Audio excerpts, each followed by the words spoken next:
वकील बहू। जनक पेशे से एक बहुत अच्छी वकील थी, लेकिन कहते हैं ना, बहू कितनी भी बड़ी तोप क्यों ना हो, सास के सामने तो भीगी बिल्ली ही होती है। अरे जनक, क्या बात है, आज रोटी नहीं मिली अभी तक। ये तेरा कोर्ट नहीं है जो आज फैसला ना हुआ तो कल की तारीख मिल जाए। रोटी तो रोज वक्त में चाहिए। हाँ माँ जी, रोटी तो कब की बन गई। मैंने आपको कहा तो खाना खाने के लिए, आपने शायद सुना नहीं होगा। हो, जज नहीं हूँ मैं तेरे कोर्ट की, सास हूँ सास। कोई दलील फालतू की मत देना यहाँ। बहुत जानती हूँ मैं इन वकीलों को, अपनी बात ऊपर रखने के लिए झूठ बोलने में जरा भी नहीं सोचते। तभी वहाँ जनक के ससुर आ जाते हैं। अरे भगवान, क्यों बेचारी के काम को कोसती रहती है हमेशा।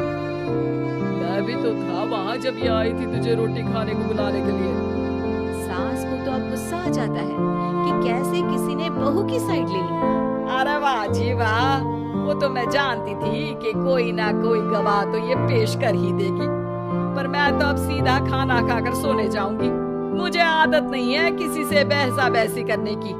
पता नहीं कैसे ये वकील इतना दिमाग लगाकर खुद तो झूठ बोलते ही है, साथ में झूठे गवाह भी ले आते हैं। जनक को सास के ताने सुनने की अब आदत सी पड़ जाती है। एक दिन जनक वकील की ड्रेस पर काला कोट पहनकर कोर्ट के लिए निकल ही रही होती है कि अरे कहाँ चली काला कौवा बनकर। टोक दिया ना, अब कोर्ट तो वकील वाली ड्रेस पहनकर ही जाऊंगी ना। वाह भाई वाह, दामिनी तो मैंने भी देखी है। सन्नी पाजी ने ऐसा ही कोट पहना था और कहा था कि तारीख पर तारीख, तारीख पर तारीख। मतलब कि कोई बात करनी है तो बोलिए, वरना वक्त नहीं है मेरे पास खराब करने के लिए। अरे पता नहीं तुझ में क्या देखा मेरे बेटे ने, सारा दिन वकीलों वाली बहस करती है भोली भाली सास के साथ। अच्छा सुन, जो इतनी बहस मेरे आगे करनी है ना, जरा अपने बॉस से कर ले, जो 1 साल भी ना हुए तेरी शादी को और काले कपड़े पहना दिए। अंदर जा और लाल कोट पहन कर आ, पता तो चले कि नई नवेली शादी हुई है। अरे माँ जी, कोर्ट में मेरा बॉस क्या करेगा, ये तो पूरे देश की ड्रेस है वकीलों के लिए। लेकिन सास तो ठहरी सास। अच्छा, तो कोई जरूरत नहीं है 2-4 साल कोर्ट जाने की। शादी थोड़ी पुरानी हो जाए तब इजाजत दे दूंगी मैं तुझे काले कपड़े पहनने की। अब क्या था, मन मारकर जनक को लाल रंग का कोट पहनकर कोर्ट जाना पड़ता है। उसके जाने के बाद बड़ी आई पूरे देश की ड्रेस की बात करने वाली। अरे पहना दिया ना लाल कोट। अब सास आए दिन या तो जनक को उसके काम का ताना देती या फिर उसका काम छुड़वा देने की धमकी। तंग आकर एक दिन जनक पति से कहती है, मैं सोच रही हूँ कि कोर्ट जाना बंद ही कर दूं। अरे क्यों यार, इतना अच्छा करियर है, क्यों छोड़ने की सोच रही हो? अरे लाल रंग का कोट पहनकर जाना पड़ता है। हर बात पर सास ताना देती है कि वकील तेज होते हैं, सवाल जवाब करते हैं, झूठी दलीलें देते हैं। अरे तो ठीक है ना, वो जो कहती है अपनी समझ से कहती है, लेकिन तुमको तो पता है ना कि सच्चाई क्या है। जनक को पति की बात से हौसला मिलता है कि तभी घर पर कुछ लोग आ जाते हैं। अरे आइए पंच साहब, कैसे आना हुआ? अरे भाई साहब, सुना है कि आपकी बहू वकील है। तभी वहाँ सास आ जाती है। हाँ है तो, लेकिन क्या हुआ, फिर कहीं बहस कराई क्या?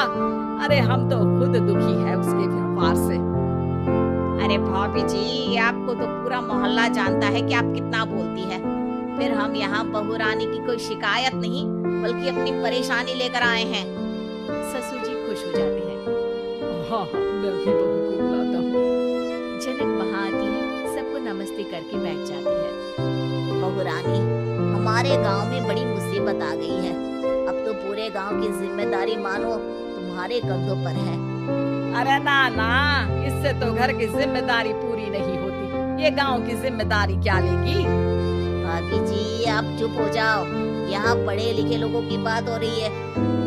आप जाओ, जरा रसोई से सबके लिए चाय लेकर आओ। मैं कॉफी लूंगी। हाँ हाँ, वकील साहिबा के लिए कॉफी। सास सर पैर सब पटक कर वहाँ से निकल जाती है। बहू, गांव में पानी नहीं आ रहा है। पड़ोसी राज्य ने हमारा पानी रोक रखा है। इसका मामला तो बड़े कोर्ट में चलेगा पंच जी, लेकिन ऐसा क्यों? वो राज्य हम लोगों से पानी के पैसे मांग रहा है। अब आधे गांव में पानी की सप्लाई खत्म हो गई है बहुरानी। अच्छा पंच साहब, बात गांव की है तो मैं जरूर केस लड़ूंगी। यहाँ एक बार फिर सास की एंट्री हो जाती है। अरे वाह जी वाह, ये काम करवा लो, आप हमारी बहू से बहुत अच्छा करती है। मैं हूँ सीधी सादी सास। इस लड़की ने कैसे लड़ लड़ कर मुझे साइड कर रखा है, ये तो अब आपको पता चल ही जाएगा।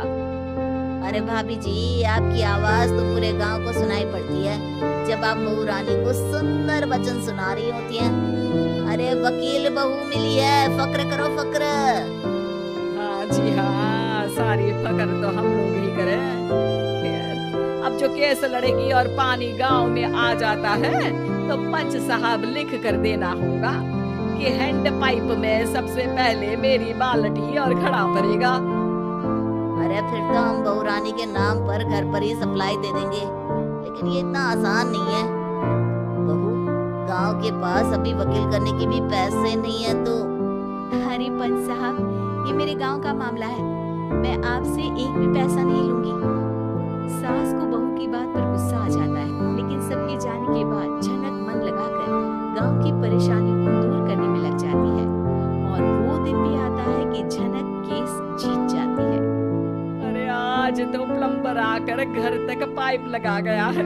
खुश हो जाओ, मेरे कारण तुम लोगों को घर के अंदर ही पानी मिल जाएगा।